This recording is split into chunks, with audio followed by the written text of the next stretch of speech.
Ladies and gentlemen, good day and welcome to the Zaggle Prepaid Ocean Services Limited Q1 FY26 earnings conference call hosted by Equirus Securities.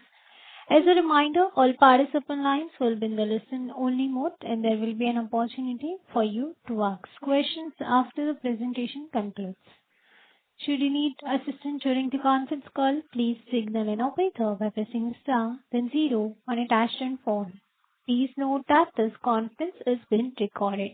Kindly note that this conference call may contain forward-looking statements about the company, which are based on the beliefs, opinions, and expectations of the company as on date of this call.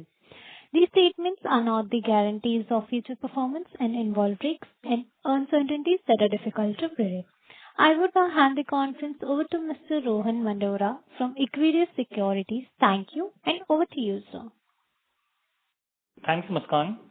Good evening, everyone. Thank you for joining the call. I extend a warm welcome to all of you. On behalf of Equirus, I welcome the management of Zaggle Prepaid Ocean Services Limited to give a brief update on 1Q FY26 results and address investor queries. We have with us from the management Dr. Raj Narayanam, Founder and Executive Chairman, Mr. Avinash Godkhindi, MD and CEO, and Mr. Aditya Kumar, CFO. We will now begin with the brief opening remarks from the management, post which we will have Q&A. Thank you, and over to you, sir. Thank you so much, Rohan. Good evening to everyone. Thank you for joining the earnings call for Zaggle Prepaid Ocean Services Limited for the first quarter of fiscal year 2026. On behalf of the company, I extend a very warm welcome to all of you. On this call, we are joined by Mr. Avinash Godkhindi, Managing Director and CEO, Mr. Aditya Kumar, our CFO, and SGA, our Investor Relation Advisors. The financial results, press release, and investor presentations are uploaded on the stock exchanges and on the company website. I hope everybody has had a chance to look at it. Now, I would like to take you through the Zaggle business update. Talking about our quarterly performance, comparing Q1 FY26 to Q1 FY25, the company reported a healthy growth in revenues at 331 crores, which is our first best ever quarter of Q1 at around, and the growth has been around 31%. Our adjusted EBITDA increased to INR 33 crores, growing at around 28%. The PAT surged to INR 26 crores, growing significantly at around 55%. We are off to a promising start in 2026 as we continue to drive sustainable growth and strong returns through relentless product innovation, strategic collaborations, and the momentum from our recent and proposed acquisitions. Now, I would like to take you through our investments and acquisitions. I want to give you a further overview of what we have done over the last 6 months, or maybe a little bit more than 6 months. We have pursued the investment or acquisition of 6 companies, successfully completing 2 and are progressing with 4 more. Once finalized, this would add roughly about 600 to 700 people to our current workforce, and this would actually in fact call for a change the way we have run the business. We will need to evolve our structure to suit the business needs now that the total workforce probably would be more than double of what we are today. To align with this growth, some of the changes we aim to bring in are as follows. We plan to consolidate the technology and engineering teams across this company and create technology as a central function. We plan to unify the finance function under a group CFO so that finances of all the companies can be centralized or centralized to an extent. We plan on centralizing the HR function, enabling best practices to enhance efficiency, effectiveness, and cross-utilization of services. With these changes, we envisage savings of around 25 crores over the next 1 year, and those savings, in my opinion, should only increase as efficiencies kick in. As you will all understand that the acquisitions are easy, but integrations are tough, and there is where a lot of management bandwidth and effort would go in ensuring that the integration is of highest class. Our existing acquisition and investments are performing extremely well, Mobileware has generated a profit before tax of INR 2 crores in Q1 26, surpassing its entire FY25 PBT. On tax panel, marquee customers signed, including Bosch for employee wellness, financial wellness, and Karma Life for tax filings for their gig workers. Leveraging the Zaggle Unified Gig Worker Savings Platform, we are expecting a further boost and increase in the number of tax filings on account of extension of the deadline. Our proposed acquisition of EPIASoft will strengthen our merchant servicing and payment processing, along with Dice, which I last time gave a very detailed explanation about why we are going ahead and acquiring Dice, which is an enhanced suite of spend management and AI capabilities. It's a world-class product and company. Our proposed acquisition of GreenEdge, meanwhile would enhance our offering in loyalty and reward space, which will give a meaningful boost to our existing Toggle platform. Our most interesting acquisition of Rio.money marks a strategic entry into the consumer credit card segment, thereby allowing us to broaden our financial offerings to a much wider captive customer base of Zaggle. This move not only diversifies our portfolio, but also leverages our strength in the UPI ecosystem, enabling seamless credit solutions for users. We continue to actively seek strategic M&A opportunities in the adjacent domains across both domestic and international markets, with the US and MENA regions being the key priority markets overseas. Building on the globally proven strengths of our existing acquisitions, we plan to further reinforce market entry, navigate regional dynamics effectively, and leverage well-established partnerships through additional targeted acquisitions. We are also on the verge of closing one more, which is a pretty decent size deal. Fingers crossed, if we are able to do that, that will be great. But again, between cup and lip, there is a slip. So always we would want to be, we would want to under promise and over deliver. But hoping for the best, on that acquisition. I would like to give you the industry and Zaggle, product update.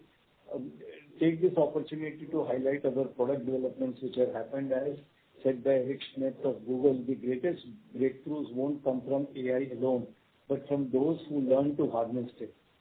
Keeping this in mind, I would like to highlight some of the initiatives which we are incorporating in Zaggle.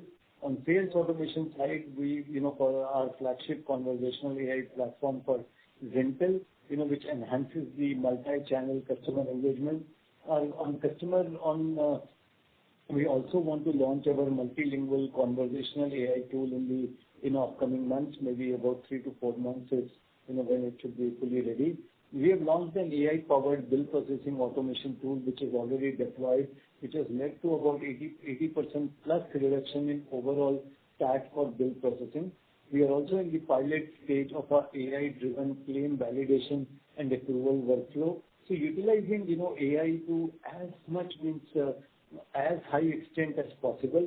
As we move forward with our integrating AI tools across our organization, our priority is to chase high-level, it's not to chase high-level fashionable trends, but to delve deeply into, specific enterprise challenges faced by our customers. With this, I would also want to give a guidance that we remain extremely bullish on our growth trajectory, driven by strong fundamentals, strategic investments, and expanding the global footprint. With the robust pipeline of opportunities and a clear execution roadmap, we are confident in our ability to deliver sustained value and capture new growth avenues. While I'm tempted to, give you a guidance which is probably higher than, what we have earlier stated of 35 to 40%, but, I would wait till for the Q2 to be able to give you, especially keeping in mind the ongoing geopolitical uncertainties and macroeconomic volatility. But we are fairly confident that we should be able to up our guidance from here, which was about 35 to 40%. Now, with this, I would hand over to our CEO, Mr. Avinash Godkhindi. Thank you, Dr. Raj, for your remarks. As mentioned by Dr. Raj, the start of FY26 has truly been a good one for Zaggle. The momentum we have built is not just encouraging, it's indicative of the scalable, resilient, and intelligent platform we have created. Zaggle now serves over 3,500 customers across a wide spectrum of industries and sectors. Even more encouraging is the fact that we continue to maintain a churn rate below 1.5%, a clear reflection of the trust our clients place in us and the reliable, ongoing value our platform delivers. By leveraging AI at the core of our product strategy, we are unlocking new levels of scale and efficiency. Our AI-led approach positions us to stay well ahead of the curve, allowing us not just to respond to market trends, but to help shape them. Today, we are proud to report that we have around 3.4 million users using the Zaggle cards and software. During this quarter, Zaggle platform fee contributed to about 10 crores, program fees contributed to about 145 crores, and Propel points contributed to about 176 crores. During this period, we also signed several marquee clients, including Hindustan Pencils, Apollo Health, Mo Engage, Nozymes, DTDC, CK Birla Healthcare, and Truecaller. To provide a brief overview of one of our clients, they were managing a pan-India incentive plan involving over 60,000 retailers. They faced significant challenges in tracking individual performance and the disbursement of rewards, which ultimately loss of retailers, leading to a drop in the market share itself. We addressed these issues by deploying the Propel platform, which streamlined the redemption process and automated the incentivization plan, offering more than 125 options for redemption. For another one of our clients, they were managing all non-capex purchases, including services-related purchasing, in an entirely manual manner. This led to further issues on invoice reconciliation, thereby increasing cost of processing. The client also faced a challenge of maintaining separate systems for travel and expense, which further added to the reconciliation woes. We addressed all these issues by deploying the Save and Zoyer platforms, which gave them a unified platform across not only managing all their non-capex and service purchases, but also gave them a complete visibility on their travel and other expenses in a seamless manner. As we move forward to our platform-based strategy, we anticipate rapid expansion supported by a robust influx of new clients and the ongoing success of our cross-selling efforts. In Q1 26, we built on our cross-selling momentum with successes on large number of clients, including White Oak Capital, Dollar, Apollo Health, and Manipal TrueTest. I'd like to take this opportunity to elaborate a little further by giving a couple of examples. Manipal TrueTest is an existing customer for the Save solution. We recognize the potential for further collaboration and successfully plugged in our Roam solution, branch recurring operating monthly expenses solution, for their diagnostic and pathology centers to streamline the petty cash expenses by automating the process of budgeting, usage, and reconciliation. Similarly, White Oak Capital has been an existing customer for our Save solution. We identified an opportunity to strengthen our partnership with them by implementing our Zoyer solution to drive greater efficiency in their procurement processes and overall vendor payouts. Next, I'd like to share some strategic alliances and collaborations that are enhancing our market presence. We are entering into channel partnership agreement with Grant Thornton. And this partnership, Grant Thornton will promote and offer our spend management solutions to an extensive network of corporate and enterprise clients of Grant Thornton. Leveraging GT's strong market presence and trusted relationships, this collaboration significantly broadens our reach by granting us access to a vast and fresh pool of potential customers. We also further strengthen our relationship with MasterCard by signing a 7-year customer business agreement for MasterCard Premium Foreign Currency co-branded prepaid cards, which offers both launch and spend-linked incentives to us. Building on the capabilities of our innovative employee benefit solution, the Smart Employee Purchase Program, Smart EPP, we have expanded our ecosystem by onboarding Tata Capital as a leasing partner and OneAssist as an insurance partner. Lastly, I'm very proud and humbled to share with you that Zaggle was awarded the title of the Fintech Brand of the Year at the 5th edition of the Business World Fintech Awards 2025. Additionally, we were awarded the Great Indian B2B Fintech Band at the third edition of the Great Indian Corporate Communication Leaders Summit and Awards 2025 by Transformers. And we also received the Pioneering Fintech Innovation in Spend Management Award at the ET Excellence Telangana 2025, further underscoring our commitment to industry excellence. I'll now hand over to our CFO, Aditya, to take you through the financial update. Thank you.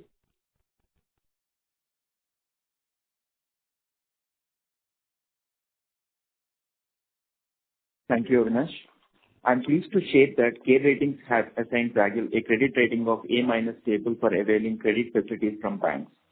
This rating underscores our strong financial discipline and strength of our well-established business model. In Q1 FY26, we delivered robust revenue growth of 31.4% YOY, reaching to 331 crores. All our three revenue streams contributed to this performance, with the Propel platform surging 50.6% on YOY basis and SaaS fee increasing 19.8% on YOY. Our adjusted EBITDA rose to 27.9% year-on-year, reaching to 33 crores this quarter versus 26 crores in Q1 last year, reflecting strong operational leverage. As Dr. Raj and Avinash highlighted, product development and AI remain strategic priorities for Zaggle, and we continue to invest heavily in these areas. Consequently, our intangible asset base have been expanding. As a result, depreciation and amortization expenses for the quarter stood at 7 crore compared to 2 crore in Q1 FY25. Our PAT increased to INR 26 crore from INR 17 crores in Q1 FY25, a 54.8% YOY growth. On cash PAT, which includes net profit along with depreciation and ESOP expenses, saw a 57.6% increase on YOY basis, totaling to 35 crore. Furthermore, our PAT rose by 54.8% from the previous year, reaching to INR 26 crore. With that, I would like to conclude my update, and we are happy to open the floor for questions. Thank you. Thank you very much. We will now begin the question and answer session. Anyone who wishes to ask a question may press star and 1 on the touchtone telephone. If you wish to remove yourself from question queue, you may press star and 2. Participants are requested to use handsets while asking a question. Ladies and gentlemen, we'll wait for a moment while the question queue assembles.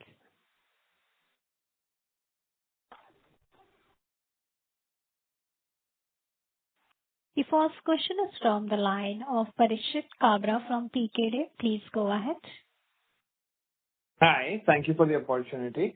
My question was first question is regarding the program fees. The revenue has increased by about 15%.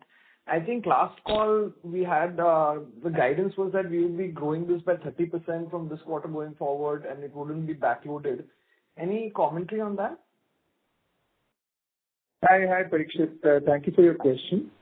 So if you look at it, the overall guidance for growth for the year is 35 to 40%, and we are, staying true to that and, likely to increase that in the next quarter, depending on how things progress. Q1 traditionally has been a slow quarter for us because of the seasonality in the business.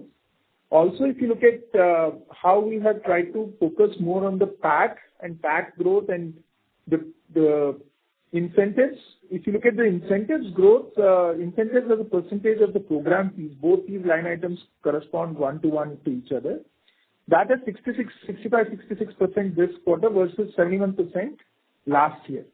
So the efficiency that is being built into the business, not just focusing on growth, that has been our mantra for this quarter and this year. So then let me just ask this way, Avinash, should we assume that program fees this year will be at 15% growth? I know that you're saying that, you've given a guidance of 35% at a company level, but at a program fees level, what is the guidance here for the revenue? So overall for the year, the program fees guidance would also be in the range of 35 to 40% correction. It's just the first quarter that it has been a little tempered. This is seasonality as well as the fact that, some of the travel got impacted because of the geopolitical situation through the quarter. And the first quarter generally is a little tepid, but we are seeing already spends pick up reasonably well for us, and this was a little bit across the industry as well.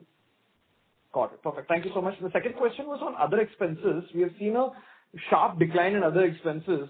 Any commentary around that, Avinash?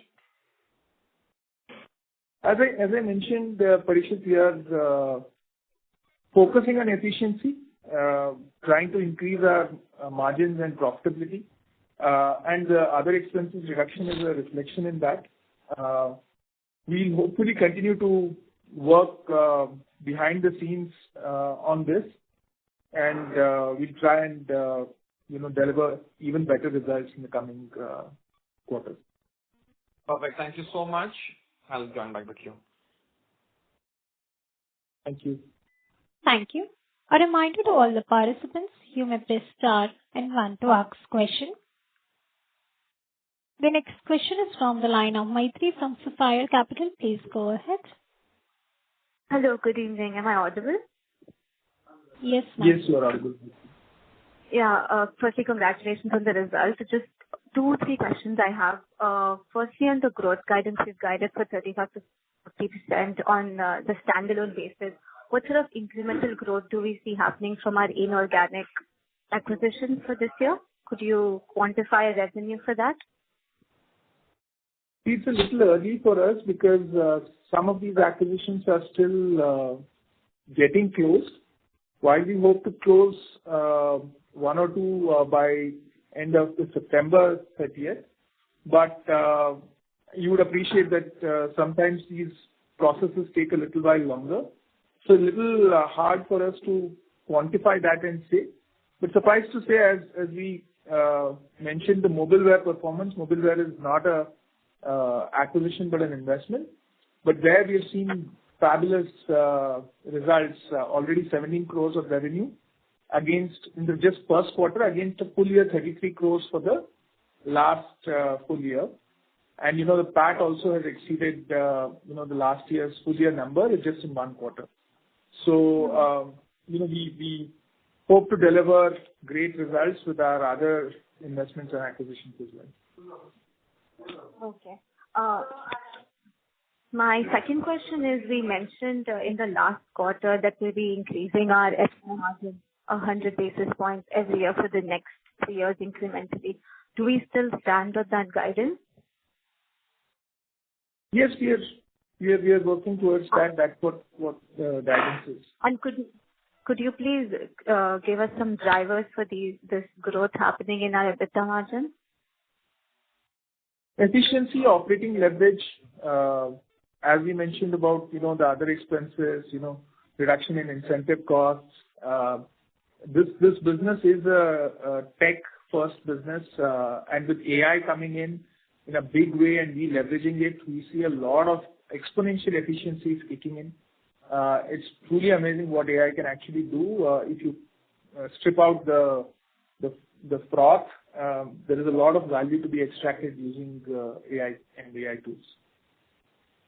And any guidance on what the incentive costs will be compared to the program fees? Are we targeting any percentage over there for the next 2-3 years? Currently, I assume it's 65%. Is that correct? Yeah, at steady state, we would be somewhere in the range of 50 to 60%, depending on the nature of business, right? That is where these businesses, Zoyer would be on the higher side, other businesses would be on the lower side. But that is where these numbers should land in the next 3 years.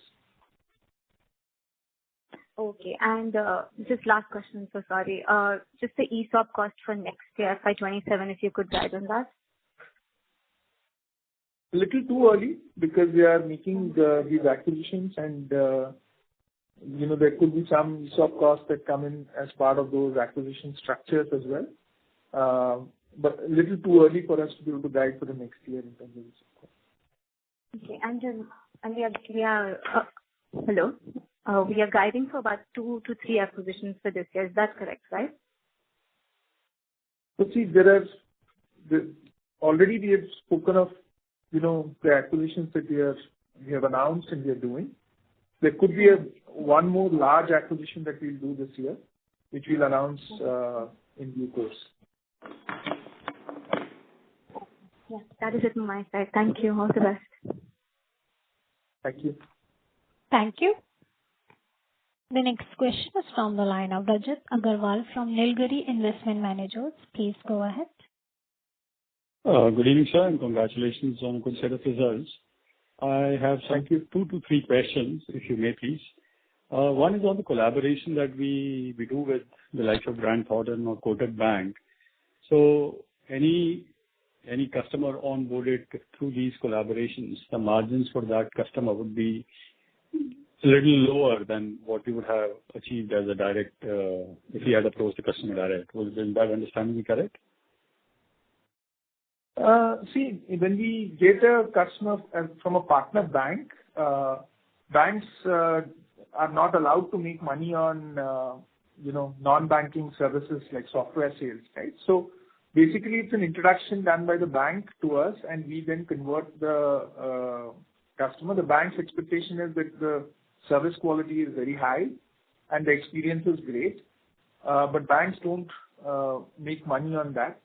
In the case of GT, they bundle GT and companies like GT. They typically bundle other services that they're able to offer, like implementation services as a part of the contract, and that is something that they would charge the customer directly. So our margins are by and large, the same. So GT is not deriving any benefit from us. I mean, is that correct? I mean, is that correct? No, I mean, that would be. So let me clarify, right? So there's the sale of the software services or the SaaS business, right? Which is our income, and then GT is able to monetize on the implementation services that they are able to bundle. All right. Okay. Understood, sir.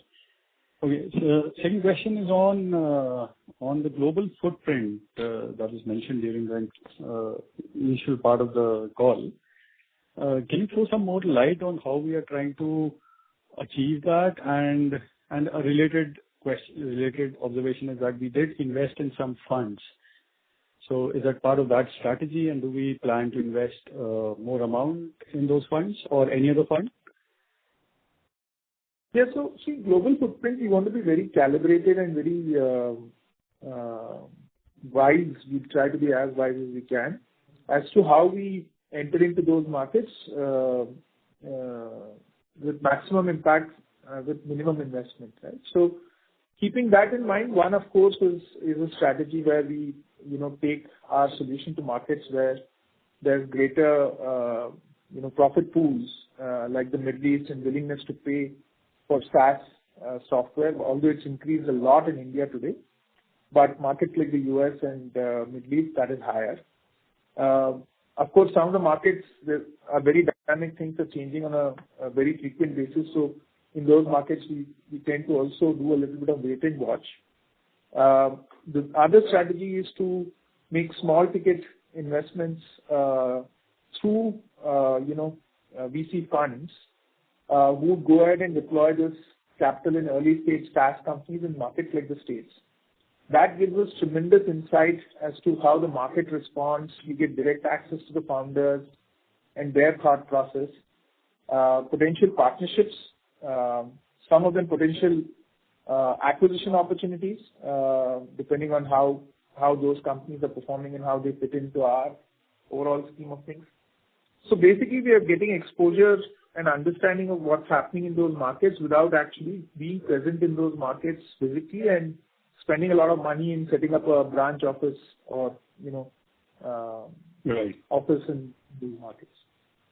Right. So have we earmarked a certain amount that we will invest through these funds, or is this something which we do on case-by-case basis? This is a little bit is there an upper limit on those kinds of investments? These are relatively small amounts that we're investing. Okay. And the last question is on the acquisition of DICE. Now, there was a reference to DICE in the initial part where it was said that, there was a detailed discussion on it and an explanation on why and how the DICE acquisition made a lot of sense for us. So was this part of the Q4 call, or was there a separate call on this? Because I seem to have missed that. The Q4 call. Okay, fair enough. So I guess I'll revisit the transcript. But coming to the consideration that was paid for Dice, I don't think that was discussed in Q4 call because it happened in June, I think. So, I mean, though we understand, you would have some basis for it, but can you objectively take us through some bit of rationale on the amount that we paid for it? Because it looks like a very small company and it's I think 5 or 6 years old company only. Yeah, I think it's a great company in terms of the capabilities that they have built in terms of AI and technology, especially in the spend management space. This year's revenue should be in the range of 20 to 22 crores, right? So it's a 6-time multiple, about or thereabouts to the forward-looking revenues. Also, if you look at it, the great opportunity that we have on table is to bundle our payment capabilities to that, 22 crore software sales that they do, because the revenues that they generate is pure software, SaaS revenue, right? And just to give you a sense, last year our SaaS revenues was about 35 crores, right? So now you can see the opportunity that we have when we bundle our payment capabilities and offer it to their customers. There's a lot of value that can be extracted. Right. Understood, sir. Thanks a lot for your time and wish you good luck. Thank you. Thank you. A reminder to all the participants, you may press star and 1 to ask question. The next question is from the line of Aditya Ghosh from Investment Insights Private Limited. Please go ahead. Am I audible? Yes, sir. Many of my questions are already covered, but I want to ask one question. That the Dice acquisition was expected to accelerate international operations planned for FY26. Can you provide an update on specific market you are entering and expected revenue contribution from timeline? Yeah, so the market that we are looking at is MENA, so that's the Middle East region largely, and the US at the right time. But these are the two regions that we are looking to take the solution. Little early for us to talk of revenue contributions there, but that's what we are looking at in terms of target markets. Okay, thank you. Thank you. The next question is from the line of Ankush Agarwal from Surge Capital. Please go ahead. Yeah, hi. Thank you for taking my question. So just one clarification on this Dice. So, like as you have mentioned that Dice currently monetizes only through SaaS fee and not the payments flow. So, would it be possible for you to give a sense of what kind of, say, payments transaction would be flowing through Dice's platform currently, and the kind of take rate, would it be similar to what we are generating on our platform in terms of the payments that are flowing through our platform? Yeah, the take rates would be similar, right? Because the payment instruments and the use cases are on the travel and expense side and the procure to pay side very similar. The overall volumes of spend would be hard to quantify because they are happening on third-party platforms there, right? As in third-party instruments, payment instruments or NEFT, RTGS. So that, but it's very significant is what I can tell you. Okay. And how fast would it be possible for you to get those payments flow to our platform? Would it be immediate or like it would be like a couple of quarters down the line? It would take some time, sir. Okay. Got it. That was it. Thank you. Thank you. Thank you. A reminder to all the participants, you may press star and 1 to ask question. The next question is from the line of Ashish Soni from Family Office. Please go ahead. So we keep on hearing about agentic AI and your model is primarily software as a service model. So in that, what threats and opportunities we are seeing compared to, because we hear from Microsoft chief also about this thing. So what are the threats and what are the the important things you are adopting for your business? Sir, our objective with agentic AI or any of these capabilities is how can we bring more efficiency and value to our customers, right? The use cases that some of the larger organizations like Microsoft and others are building are, in a very different way, in a different space. Our usage is to create, very custom capabilities for travel and expense, for rewards, for source to settle or procure to pay for our home solution. And those capabilities are what ultimately our customer really doesn't care whether a lot of AI is used or AI is not used. They want their reconciliation, their processes to be extremely efficient and for them to save time and money and have a reduced manpower in doing these mundane tasks. So that's what we are working to deliver to our customers. In terms of pricing, we recently saw the news that Jio is coming with a very disruptive pricing for tax filing, which is a small part of your acquisition business, right? So if such sort of threats, how are you going to handle that? Yeah, I think, again, there in TaxSpanner, our use case has never been to approach it from a pure mass market perspective. What we offer in TaxSpanner is very sophisticated services for, people who require consulting on income that comes to them through, say, foreign income or, other sources which are a little more complex. And that's the value that we bring because a lot of people have diversified their income, young people, whether it's income from foreign sources or mutual funds or rental income, or some of them even invest in cryptos and earn income. And the tax laws, etc., are quite strict. So you need to be able to make sure that you're fully compliant.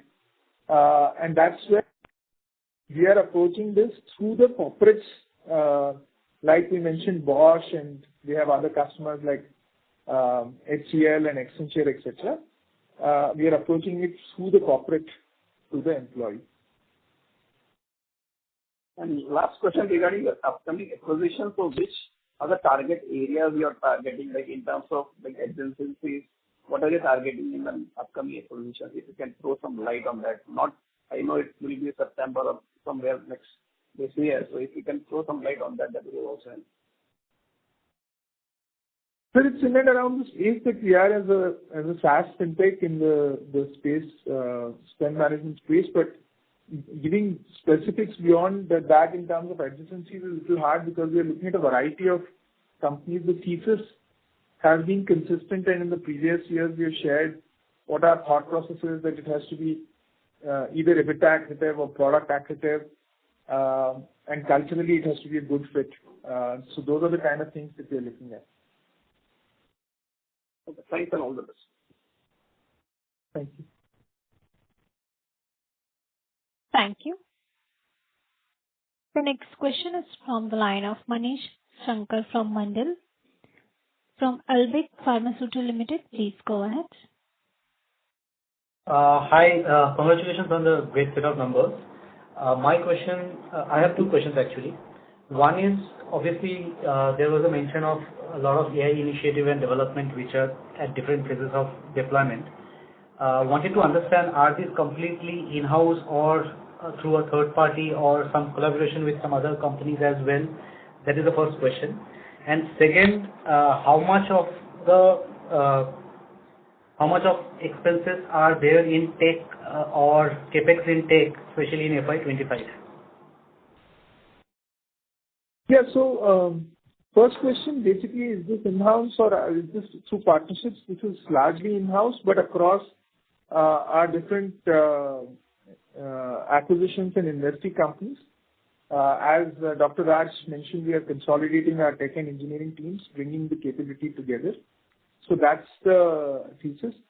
I didn't catch the last part in terms of what kind of capex are we incurring in specifically developing tech in-house in FY25? In FY25, we invested close to 40 crore. Just in developing tech, right? Developing, yes, solely on this. Okay, sure. Thank you. Thank you. The next question is from the line of Akshay from AK Investment. Please go ahead. Yes. Thanks for the opportunity, sir. Sir, my first question is that I am to this company. So can you put some color on what are the products? And currently we have mainly 3 products, Zoyer, Save, and Propel. So what are the different use cases of all the 3 products, and how it add value to our customers and its employees? Thank you. So the 3 products basically, sir, cater to all the expenses that corporates incur outside of budgeted capex. So Propel caters to channel incentives. Save caters to all expenses related to employees, whether it's their travel and other expenses of that kind or benefits. And Zoyer is largely focused on all the vendor payouts and other payables that the companies have. So we try to digitize all of these, integrate deeply with the corporate ERP, corporate HRMS systems. And the whole idea is that there's a lot of, decisions or a lot of policies that need to be enforced before a payment or a payout happens, right? As to who's approving this, is this approved, not approved? The person who's approving it, does he or she have the authority limits? Does it require 2, 3 levels of approvals? All of that gets configured. The policies get configured and implemented on our platform.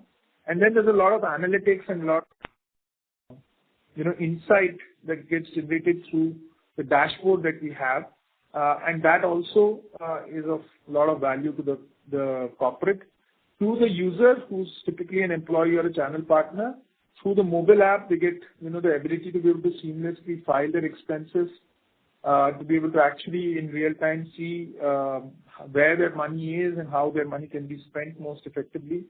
So that's the benefit that the user gets, especially in terms of being able to file their expenses on the go is a big value add for them. Okay. So basically our product is the large scale enterprise product like CRM, which is solely focusing on spend management and vendor payment, right? Yes. So 30 years ago, sir, ERPs were relatively unknown. 20 years ago, HRMS was unknown. 10 years ago, CRM was a little unknown. We believe in 10 years' time, spend management would be a very established category. And we hope to be the ones who are the torchbearers of this category, at least in India.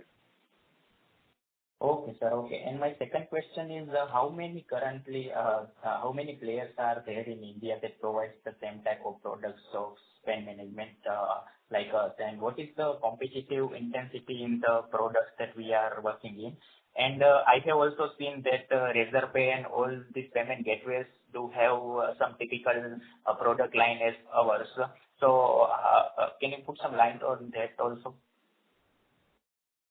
Yes, surely, sir. So if you look at the spread of our solution, the horizontal spread of our solution or our platform rather, where we span across rewards, we span across accounts payable, we span across employee expenses and benefits.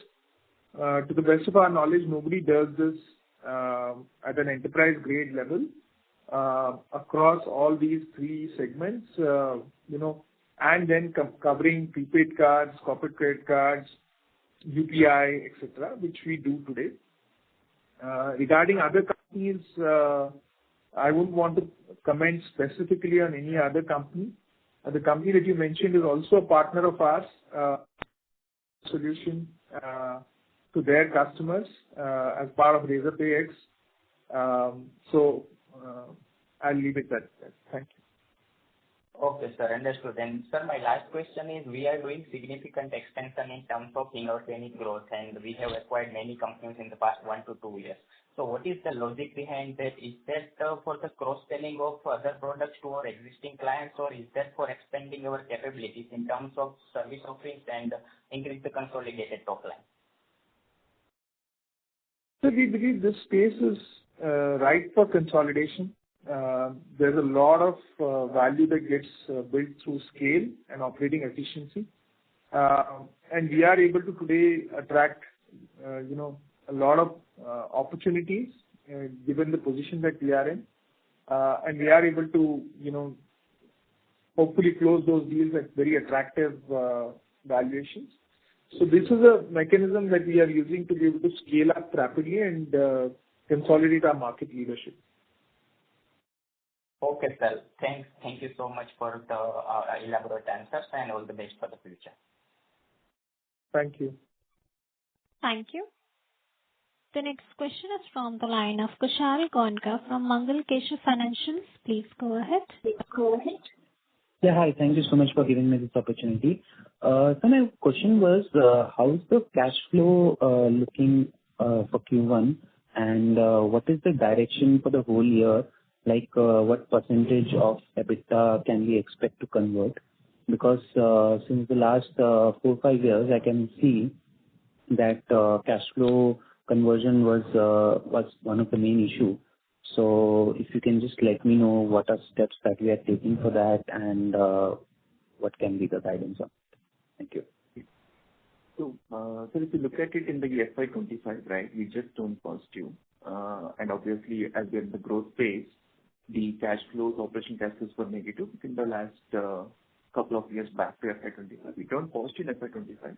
And we envisage this year also will continue the momentum, and we will do that way. So because we are in the growth phase of 50 to 60% in the last years, obviously investment has to go back to the operations. That's where it resulted in negative cash flow. Optimistically, we will turn positive. We'll continue the momentum, and we'll be in the positive in the current year as well. Okay, but like any percentage do you want to give in the range, like how much EBITDA can you convert? To only Q1, so possibly we will give an update on the September next quarter. Okay. Thank you. Thank you. Ladies and gentlemen, due to the time constraint, we will take this as the last question. I would now hand the conference over to the management for the closing comments. Over to you, sir.